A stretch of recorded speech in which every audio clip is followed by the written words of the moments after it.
स्वागत है आप सभी का बहुत बहुत। सभी दर्शकों को आगामी हिंदू नववर्ष की बहुत बहुत शुभकामनाएं। हिंदी नववर्ष प्रारंभ होने जा रहा है और 30 मार्च 2025 से चैत्र शुक्ल प्रतिपदा का प्रारंभ हो जाएगा। तो आज का जो वीडियो है बहुत संक्षिप्त है, इसमें कोई विशेष वो नहीं है। दो चार चीज़ें जो खास जानकारियां हैं।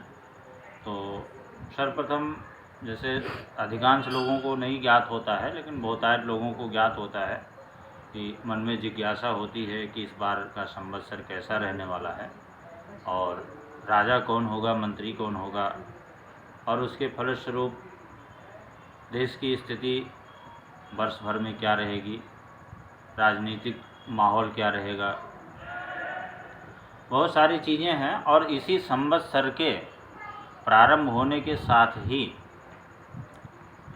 पूरे वर्ष का जो आकलन है वो किया जाता है। जैसे कितनी वर्षा होगी, कितनी धूप होगी, कितना अन्न की पैदावार होगी, व्यवसाय कितना होगा और राजनीतिक क्षेत्र में क्या उथल पुथल हो सकती है। ये बहुत सारी चीज़ें जो है जिस दिन से हमारा संवत्सर प्रारंभ होता है उसी दिन से इसका जोड़ गांठ किया जाता है। तो इस बार संवत्सर का जो प्रारंभ हो रहा है चैत्र शुक्ल प्रतिपदा 30 मार्च 2025 को रविवार के दिन। तो ज्योतिषीय दृष्टिकोण से जिस दिन संवत्सर का प्रारंभ होता है, जिस वार को, वही उस वर्ष का राजा होता है। तो सबसे पहली चीज़ ये है कि इस वर्ष जो है संवत्सर का राजा सूर्य होगा। सूर्य देव संवत्सर के राजा होंगे और यह संवत जो होगा 2082, क्रम संख्या जो होगी उसकी 2082 होगी और नाम जो होगा वो सिद्धार्थी होगा। सिद्धार्थी नामक संवत्सर का प्रारंभ 30 मार्च चैत्र शुक्ल प्रतिपदा से प्रारंभ होगा। साथ ही राजा और मंत्री, इसके अलावा भी कई सारे पद होते हैं।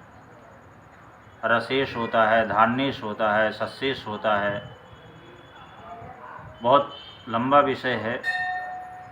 परंतु दो पद जो हैं बहुत महत्वपूर्ण होते हैं और बहुत ज़्यादा आम जनजीवन के लिए या वर्ष के लिए बहुत ज़्यादा उनकी महत्ता होती है। तो संवत्सर का राजा भी सूर्य होगा और मंत्री भी सूर्य देव को ही मंत्री का पद भी प्राप्त होगा। तो संवत 2082 होगा, नाम जो है सिद्धार्थी होगा और राजा सूर्यदेव होंगे, मंत्री का पद भी सूर्यदेव को सुशोभित होगा। सिंह लगन और उत्तरा भाद्रपद नक्षत्र में इस बार प्रारंभ हो रहा है। तो चूँकि सिंह लगन में प्रारंभ हो रहा है और सूर्य भी वर्ष के राजा हैं, तो इसका मतलब इस बार जो है सूर्य देवता का वर्चस्व जो है पूरे वर्ष रहेगा और किसी भी निर्णय में, किसी भी अहम निर्णय में उनकी भूमिका रहेगी।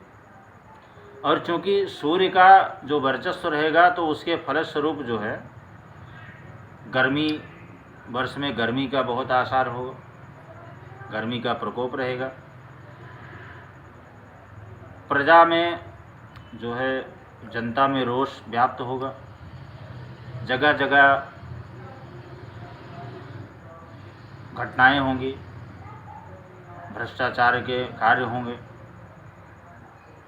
अप्रत्याशित घटनाएं घटित होंगी, विस्फोट, बाढ़ जैसी स्थितियों का प्रकोप हो सकता है।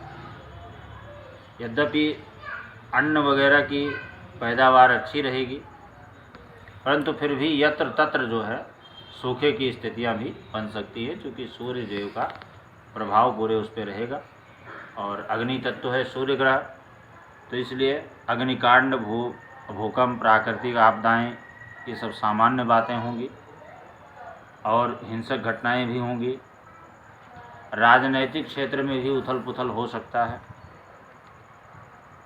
सत्ता जो है किसी एक व्यक्ति के हाथ में रहेगी, सत्ता में परिवर्तन नहीं होगा, क्योंकि मंत्री और राजा दोनों पद जो है सूर्य भगवान सुशोभित कर रहे हैं। तो इसलिए सत्ता का केंद्रीकरण रहेगा। 5 ग्रहों का योग बन रहा है, जो लग्न हो रही, वर्ष लग्न हो रही, उसमें 5 ग्रहों का योग बन रहा है।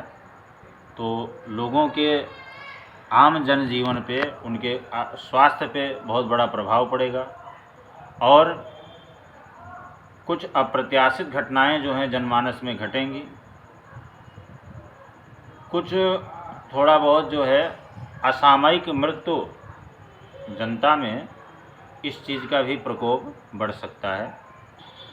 इसके अलावा जो राजनेता हैं, उनकी वाणी में, उनके व्यवहार में थोड़ा सा रूखापन हो सकता है, व्यवहार में परिवर्तन हो सकता है, अभद्र वाणी भी हो सकती है।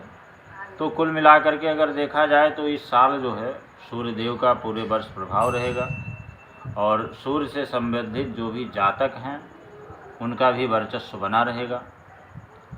मंत्री और राजा का पद सूर्यदेव को सुशोभित हो रहा है और 30 मार्च से चैत्र शुक्ल प्रतिपदा का प्रारंभ हो रहा है। संवत की संख्या जो है 2082 है और संवत का जो नाम है सिद्धार्थी नाम का संवत्सर है। इस दिन जो है चैत्र शुक्ल प्रतिपदा को, वैसे तो हमारे यहाँ नवरात्र का प्रारंभ हो जाता है। प्रथम शक्ति माँ जो दुर्गा की प्रथम शक्ति शैलपुत्री की आराधना की जाती है। उस दिन कलश स्थापना और किया जाता है। साथ ही इस दिन पंचांग श्रवण का, ब्राह्मण के द्वारा पंचांग श्रवण का और पंचांग दान करने का विशेष महत्व कहा गया है। अगर कुछ भी ना हो सके तो इस दिन अपने इष्ट देव की पूजा करके घर में और ब्राह्मण को बुला करके पंचांग का श्रवण करना चाहिए और पंचांग का दान करना चाहिए। और साथ ही अगर ये दिन जो होता है चैत्र शुक्ल प्रतिपदा का जो दिन होता है अपने आप में स्वयं सिद्ध होता है और इसे युगादि तिथि भी कहा गया है और स्वयं सिद्ध मुहूर्तों में से एक चैत्र शुक्ल प्रतिपदा का भी नाम आया है। तो ये दिन अपने आप में बहुत शुभ होता है।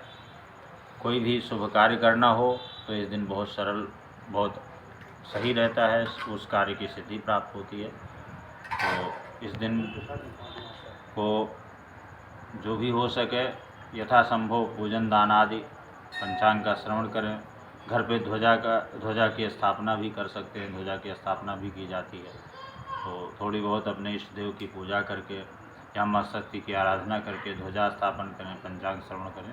ऐसा करने से वर्ष भर घर में सुख समृद्धि आती है और सकारात्मक ऊर्जा का वास होता है।